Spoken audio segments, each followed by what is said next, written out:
정통 공산당만 위험한 게 아니고 68년도에 자유민주주의를 위협하는 이 새로운 흐름, 그러니까 소위 신자파라고 하는 애들이 68 혁명이라는 걸 통해서 등장했다.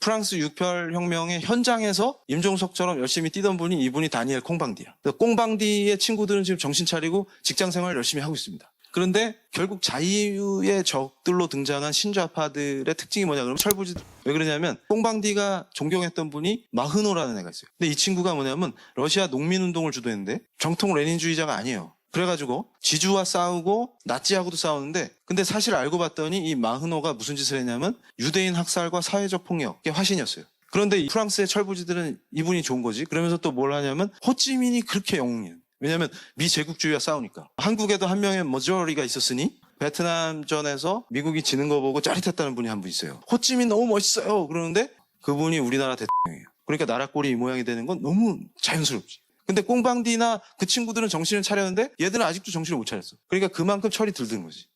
마오의 거만함, 평범함에 반했다 이게. 그리고 얘네들이 뭐에 빠졌냐면 미니스커트, 장발, 환각제. 이게 히피 문화와 68 문화잖아요. 테러와 좌파 독재를 찬양하면서 보고 싶은 것만 보았다. 무슨 얘기냐면 마오 시대에 니들이 진짜 중국 가면 바로 죽는 거예요. 내리자마자 죽어요. 비참하게.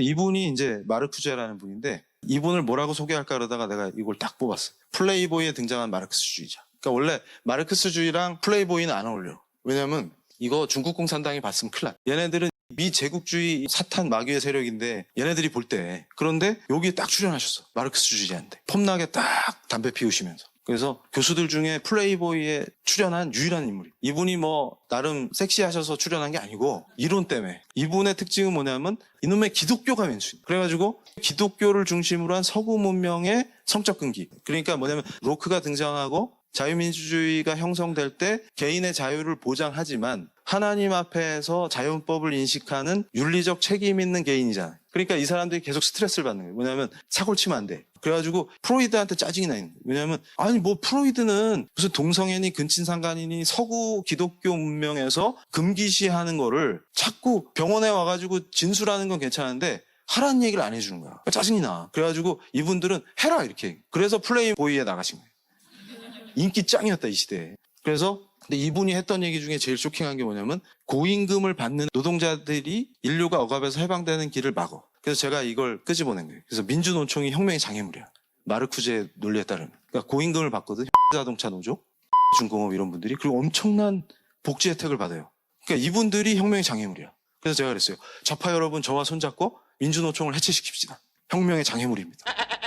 내가 언제 소름이 딱 돋았냐면 그 이태리 좌파 중에 가탈이라는 친구가 분자혁명 얘기야. 뭐냐면 삶의 전 영역에서 이제 혁명이 전에는 뭐예요? 자본주의 체제를 엎어버리고 새로 세팅하면 혁명이었는데 이제는 뭐냐면 그런 걸로 혁명이 안 돼. 해봤는데 망했잖아요. 얘네들이 어디로 진화하냐면 인간이 갖고 있는 자본주의적 욕망이 울컥 올라올 때 생활 세계에서 다양하게 아주 세분화돼서 나타나요. 그럴 때 그때마다 그거를 혁명적으로다가 딱 엎어버린 이게 분자혁명. 예를 들면 이런 거죠. 일부일 처제를 유지해야 돼. 그러면서 갑자기 손이가 죄책감을 느껴. 그러면 어떻게 돼? 그럼 이럴 때 혁명적으로다가 왜 꼭 일부일 처제야 하는데 이러면서 한동대에서 한 것처럼 한 집에 두세 명씩 살면 좋잖아. 선택적이고 지루하지 않고 그러면서 이게 인권이었네. 이러니까 한 남자와 한 여자의 결합. 이게 왜 꼭 가정해야 돼? 그랬더니 교회에서 가르쳐. 이거를 혁명적으로 엎어버려. 그랬더니 손이가 이날 받을 이유가 없어. 해방이야. 그러니까 뭐냐면 자본주의와 싸우겠다 하는데 생산관계에만 꽂히면 안 돼. 생활 영역 전 분야에서 자본주의에 오염된 욕망경제의 모든 수준에서 다 혁명을 해야 되니까 개인. 그러니까 뭐예요? 정면으로 종교개혁의 전통으로 만들어진 서구 자유민주주의 체제의 그 개인을 해체시키는. 내가 로크 얘기하면서 서구 정치의 탁월함이 자유민주주의가 어떻게 세팅되냐 했더니 종교개혁의 하나님 앞에서의 하나님께 의무와 책임을 생각하는 자연법을 인식하는 개인을 얘기했다. 책임의 주체로서의. 그러니까 근대 형법에서 슐트, 책임, 형사 책임의 문제. 요게 가능한 거는 모던한 사회에서만 가능해요. 뭔 말인지 확 이해가 되죠. 근데 그걸 해체해야 돼. 안 그러면 혁명이 안 일어나. 그러니까 뭐예요? 프로테스탄티즘의 해체다. 베버가 말한 모더니티 해체다. 그렇게 해서 기독교적인 윤리로 세팅된 부부와 가족, 요거 해체해야 돼. 그리고 근대 규율 권력이 생산해내는 2세대 학교. 근데 학교가 위험한데 기독교 학교는 더 위험해, 2배로. 요거 해체해야 되고, 그다음에 활동가 집단 이런 애들 잡아야 돼. 감옥, 동성애 이렇게 해갖고 확장해갖고 모든 전선에서 정치 투쟁. 이걸 유목주의. 요게 이제 가타리의 분자혁명.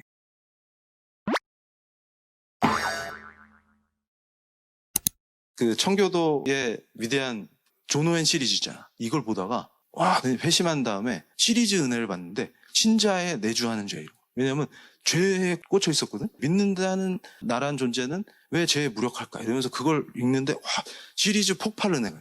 그러다가 죄 죽이기. 그러니까 이건 완전 끝내준다. 그러니까 존 오웬의 특징이 뭐냐면 아주 미세한 부분에서 죄를 어떻게 박살내냐. 그러니까 죄 죽이기가 그거거든. 그러니까 뭐냐면 우리가 일상생활에서 아주 미세하게 죄가 이렇게 쑥쑥쑥쑥 솟아나거든. 그걸 어떻게 밟아버릴 거냐를 굉장히 신학적으로 탁월하게 정리해요. 그러니까 내가 놀란 게 뭐냐면 구조가 똑같아. 분자혁명하고. 신좌파들이 얘기하는 거랑 구조가 같은데 스타일만 두 갈래로 딱 나누면 이쪽 길이냐 이쪽 길이냐. 그러니까 반대의 길이죠. 똑같은 현상이 되니까 인간이 죄성이 있기 때문에 자꾸 올라와 이게. 그런데 가타리나 좌파들은 어떻게 가르쳐요? 혁명을 해서 기존 틀을 깨라. 그러니까 왜 꼭 일부 일처제야만 할까? 그러면 여러 명이 살아봅시다. 이런 게 혁명이야. 그럼 꼭 남자 여자만 있을 필요 뭐 있어? 제3, 제4 있으면 좋잖아. 그게 인권이래. 이게 혁명이에요. 그래서 꼭 그래야만 하는 걸 다 박살내는 거예요. 근데 거꾸로 우리는 청교도적인 마인드는 존 오웬답게 어떻게 했냐면 죄가 딱 올라오면 팍 치고 이렇게 가는 거예요. 그러니까 큰 틀에 거시적 신학 체계를 딱 만들어. 이게 중요한데 이게 적용되는 미시적 관점까지 퍼펙트하게 정리하는 거예요. 그러니까 어떻게 돼? 나는 어떻게 해야 합니까? 이 상황에서 이게 나와. 그러니까 그리스도인답게 살 수 있게 돼. 그래서 제가 그러는 게 뭐냐면 기독교인이라고 주장하면서 이쪽 길로 가자는 놈들은 다 가짜다.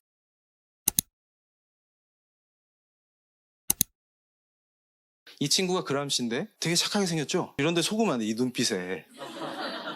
그래가지고 그람시의 고민은 뭐가 있었냐면 오히려 후진적인 러시아에서는 혁명이 되는데 왜 막스 이론대로 하면은 제일 자본주의가 발전된 영국이 공산화가 돼야 되는데 영국은 안 돼. 그럼 미국은 왜 안 돼? 자본주의 체절정으로 막 달리는데 왜 안 되지? 그러니까 어떻게 돼? 이걸 어떻게 치고 들어가서 혁명을 할 것이냐. 이게 그람시의 고민이었다. 그래가지고 이 6.8을 거쳐서 결국은 창조 질서를 정면으로 대응했더니 무너지더라는. 이게 서구에서 등장한 거죠. 6.8 이후에. 오늘 이걸 정확하게 입력을 해야 돼. 얘네들이 이 짓거리를 왜 하냐. 한마디로 얘기해서 성정치 성혁명이라고 하는 판을 왜 벌리냐 그러면 아까 말씀드렸던 프로테스탄티즘의 해체에 가장 강력한 무기를 발견한 거예요. 그러니까 분자혁명을 해야 되는데 분자혁명 과정에서 가장 효과적인 공격이 창조질서를 깨는 거예요. 근데 창조질서를 깰 때 뭐가 제일 핵심이냐면 한 남자와 한 여자가 결합한 가정을 깨려면 뭐부터 깨야 되냐면 제3의 성을 인정하면 돼요. 그러니까 창조질서가 얼마나 중요한지 모든 인간 규범의 기초였다. 안 믿는 애들까지도. 그러니까 왜냐하면 자연이 보여주는 게 하나님이 존재한다는 걸 느끼게 해주는 거예요. 그러니까 기독교를 모르는 애들조차도 하나님에 대한 경외감이 깔려있고 양심이 있다. 그래서 이걸 내가 잠깐 설명해주면 뭐냐면 그러니까 유대인들은 이미 법을 받았죠. 모세가 가져와서 알려줬대요. 그러니까 율법을 알아. 그러면 유대인이 아닌 애들은 어떡하냐. 로마서에도 나오는 것처럼 기독교인이 아닌 인간도 양심이 있기 때문에 뭔 하면 되고 뭔 하면 안 되겠다. 이게 규범이라는 걸 구성할 수 있어요, 인간이. 그래서 법이 거기서 출발한다. 성경적인 마인드로 생각하면. 그러니까 자연법은 보편적이기 때문에 규범을 할 수 있는데 창조 질서가 깨지면 그걸 해체시켜버리는 게 가능하다.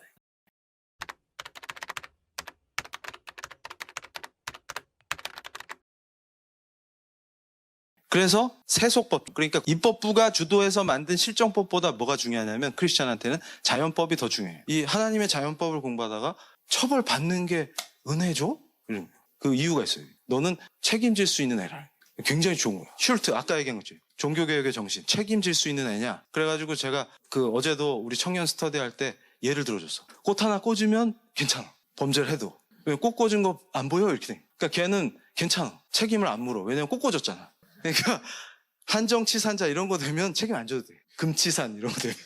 그러니까 걔는 안녕 이렇게 되면 좋아? 그러니까 무슨 얘기냐면 하나님 앞에서 금치산자 되면 책임을 안 물으셔. 안녕.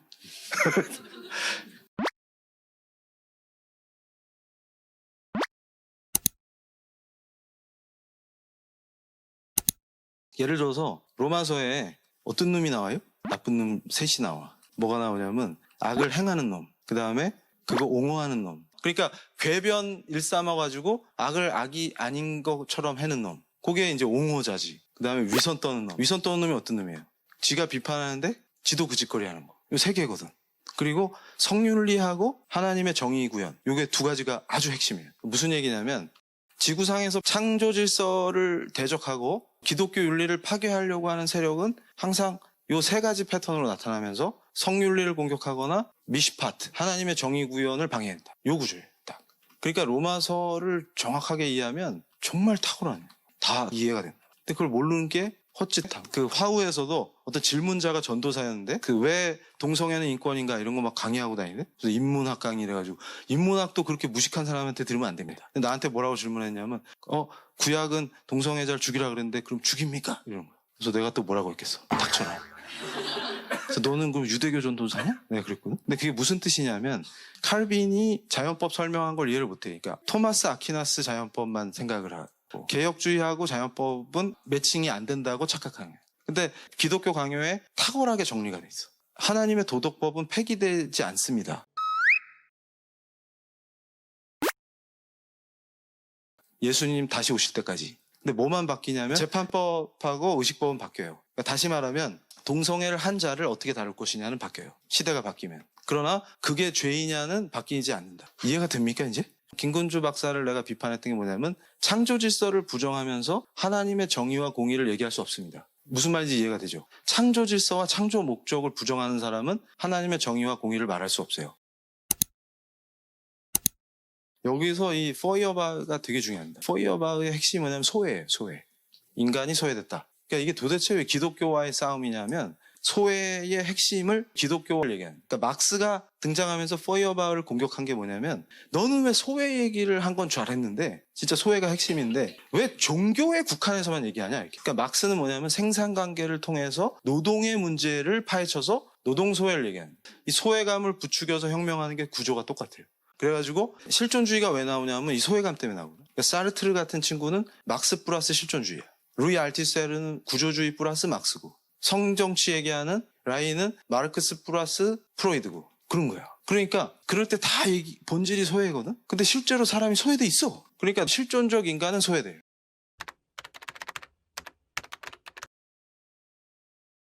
여기서 이제 소외감 얘기하면서 여성이 왜 소외되죠? 이런 거 얘기해야 돼. 그게 페미니즘과 성정치가 연결되는 또 구조예요. 그러니까 인류사에서 실제로 여성들이 억압받고 소외됐다. 종교개혁 이후에도 단계적으로 이게 개선됐다.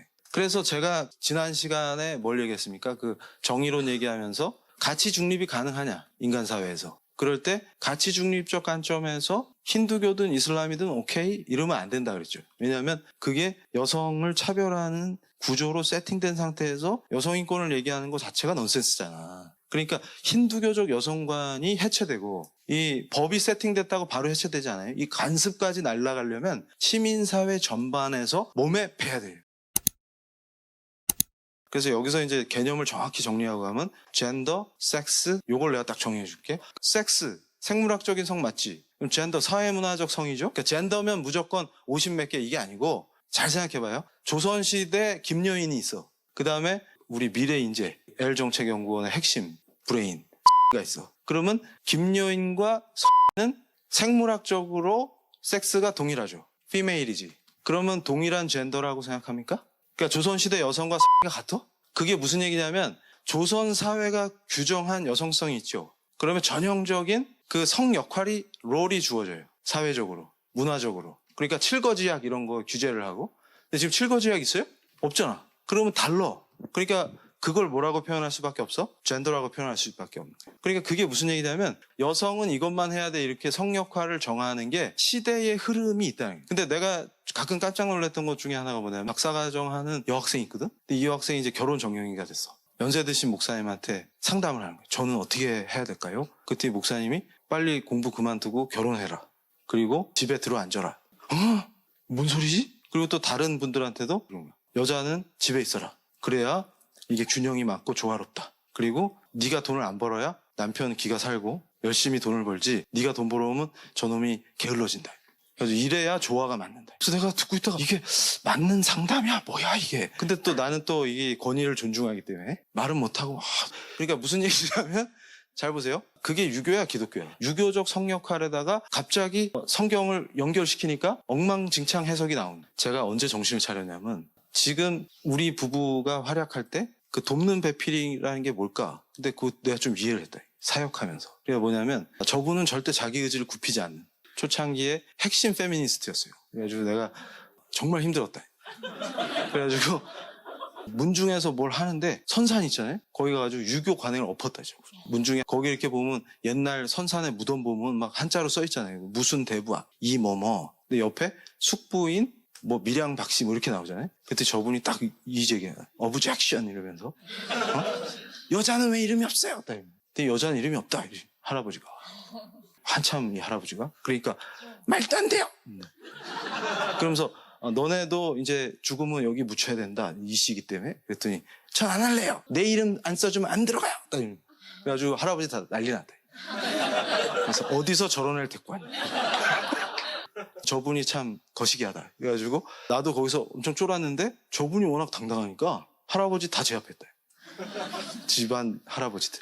그래서 제가 크리스찬이 된 뒤에 저분이 어떻게 하나 이렇게 봤는데 지금도 의견 충돌이 있으면 저분이 굽히지 않습니다. 근데 잘 도와주잖아. 그러니까 내가 그때 깨달은 게 뭐냐면 탁월하다. 재료가 나는 흙인데 저분 세라믹. 이게 우열의 문제가 아니에요. 하나님 은혜로 그분의 형상대로 남과 여를 창조하셨잖아요. 중요한 건 뭐냐면 남자 여자 male and female 말고 다른 젠더가 있냐 없냐 요게 우리가 싸워야 될 부분이다 그 말이에요. 젠더라는 말 쓰면 안 돼가 아니고 젠더인데 남녀 말고 딴 젠더가 또 있어? 그게 뭐예요? 바이너리한 거. 양성 외에 난 바이너리 젠더가 있냐고. 그러면 뉴욕에서 난리 난 게 뭐냐면 제3의 젠더를 인정했기 때문이지 젠더라는 말을 쓰기 때문이 아니에요. 그러니까 유네스코 헌장 같은 데 보면 여기서 말하는 젠더는 제3의 성을 인정하지 않는다 이렇게 나와요. NAP 갖고 싸울 때도 그 NAP의 근거가 된 게 비엔나 행동계획이거든. 근데 거기도 보면은 섹스와 젠더가 병기돼 있어요. 병용해. 근데 중요한 건 뭐냐면 맥락상 여기 젠더도 제3의 젠더를 인정하는 젠더 개념이 아니야. 그러면 섹스든 젠더든 법률 용어는 반드시 확정적 개념이어야 됩니다. 그러니까 어떻게 우리가 밀어붙이면 돼 전략상? 모든 번역어를 양성평등으로 하자고 하면 돼. 그러니까 정책과 법에 쓰이는 용어는 확정적 개념이어야 되니까 양성평등으로 번역합시다. 그러면 섹스든 젠더든 다 양성평등으로 번역하면 돼. 정책적으로 쓰이거나 법률용어로 쓸 때. 근데 우리가 승기를 잡을 수 있는 게 뭐냐면 양성평등 기본법이 있어. 이거 개정 못했잖아 아직. 그러니까 그걸 근거로 싸우면 우리가 이겨요. 그렇게 가야 돼. 현명하게. 제가 그때 화우공익재단에서 국가인권위원장 후보였던 교수하고 저쪽 좌측 변호사들을 저 혼자 박살낸 적이 있어요. 그러니까 항상 창조 질서를 믿는 사람은 일대 다의 싸움이야. 카이퍼도 그랬지만. 그러니까 나도 항상 그래. 그리고 거들겠다고 온 우리 편이 아니야, 딱 보면. 그래가지고 늘 혼자 싸워야 되는데 그때 그들을 다 제압할 수 있었던 비결이 어디 있냐면 깊이 파고들면 얘네는 다 일루전이야. 거기서 핵심이 뭐냐면 이런 겁니다. 그러니까 이 젠더 문제는 매우 중요한 게 예를 들면 남성이냐 여성이냐를 개념적으로 규정할 수 있냐 이 문제예요. 그런데 교수가 나한테 박살난 게 뭐냐면 자기도 법학자고 나보다 대선배시거든요. 뭐라 그러냐면 도그마틱스를 얘기합니다. 이게 뭐냐면 개념이 확정돼야 법 해석을 할 수 있어. 그래서 자기가 오히려 도그마틱스를 막 강조했는데 남녀는 확정된 개념이 아니래. 그래서 바로 쓸어버렸대.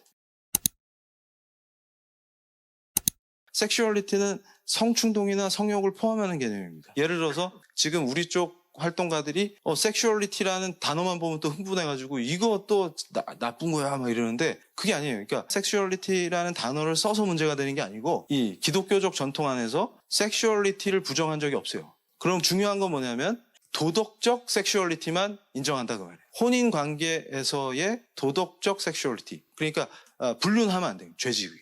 간음이 죄잖아. 그 얘기예요. 그러니까 섹슈얼리티를 인간이기 때문에 성충동을 아무나 보고 느낄 수 있지만 실행하지 않죠. 이게 인간이야. 근데 그거를 통제를 못하겠다. 그러면 걔는 헐 이렇게 되는 그 얘기를 하는 거예요. 그 얘기. 그러니까 섹슈얼리티 자체가 악인 게 아니고 건전한 그러니까 사랑하는 사람과 1대1 관계에서 피델리티를 지키는 그 섹슈얼리티만 모럴한 도덕적 지평을 갖는 거지. 그걸 얘기하는 거예요. 그렇게 해서 가정이 이루어집니다. 그래서 하나님 은혜로 성경적인 아름다운 한 남자와 한 여자의 가정이 이루어지고 거기서 이세를 키우고 요 구조. 근데 그걸 박살내는. 그랬더니 이게 뭐냐면 일종의 무신론도 종교인데 무신론과 유물론을 탑재해갖고 공교육에서 가르치니까 박살났다. 근데 이 기초가 뭐냐면 그 창조 질서를 깼더니 가장 효과적으로 프로테스탄티즘이 이룩한 서구 문명의 핵심 가치들이 박살이 나더라고요. 그러면서 자유엔 타협이 없던 나라들이 자유를 억압하는 법을 용인하기 시작하면서 파괴되기 시작했다. 성경적 세계관 교육 PLI